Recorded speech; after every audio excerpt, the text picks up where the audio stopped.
धनखड़ जी तो ऐसे शख्स रहे, गवर्नर रहे वहाँ पश्चिम बंगाल में। जिस तरह से उन्होंने ममता जी की सरकार को उनके खिलाफ बयानात दिए, उससे तो प्रधानमंत्री जी ये सरकार बड़ी खुश थी और उसी वजह से शायद इनको यहाँ लाया गया। यहाँ जो इन्होंने अपने कार्यकाल में जो राज्यसभा चलाया, जो वो कहते थे वही करते थे ये। तो फिर इसका मतलब ये हुआ कि जिस दिन वाइस प्रेसिडेंट अपनी बात करने लगे, उस दिन ये सरकार कुछ भी कर सकती है। देखिए सर, पहली बात तो ये बिल्कुल स्पष्ट है कि बीमारी कारण नहीं है। अच्छा, इतने नादान तो न इस देश के लोग हैं, ना हम हैं, ना आप हैं। तो ये बात तो बिल्कुल साफ है कि स्वास्थ्य कारण नहीं है। पर क्या कारण? बीमारी कारण नहीं है।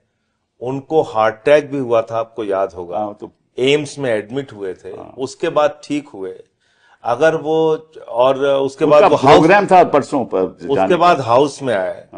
और मैं दो तीन बातों का जिक्र आपसे करना चाहूंगा, क्योंकि सैटरडे को मैं उनसे मिला था अपने एक मामले में, एक प्रिविलेज का नोटिस मूव करना था उसको लेके। और फिर संडे को भी मैं मिला था, 2 दिन लगातार मैं मिला। उसके बाद मंडे को पूरे दिन 3 बार बीएससी की मीटिंग टली।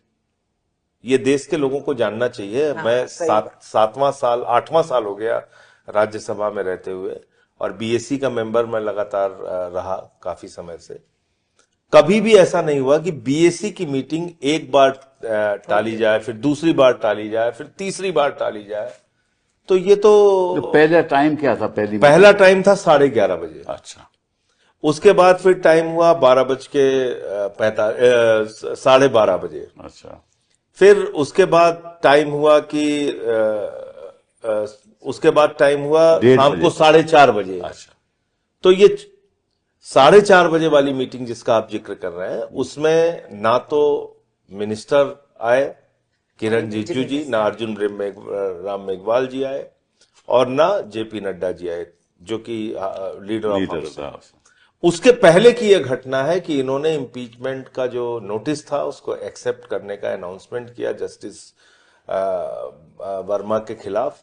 मुझे लगता है वो सबसे बड़ा कारण है। उसके पीछे और भी बहुत सारे कारण होंगे, लेकिन ये एक बहुत बड़ा कारण है कि जस्टिस वर्मा का नोटिस सरकार चाहती थी कि लोकसभा में लाया जाए, उसका क्रेडिट अपने ऊपर वो लेना चाहते थे।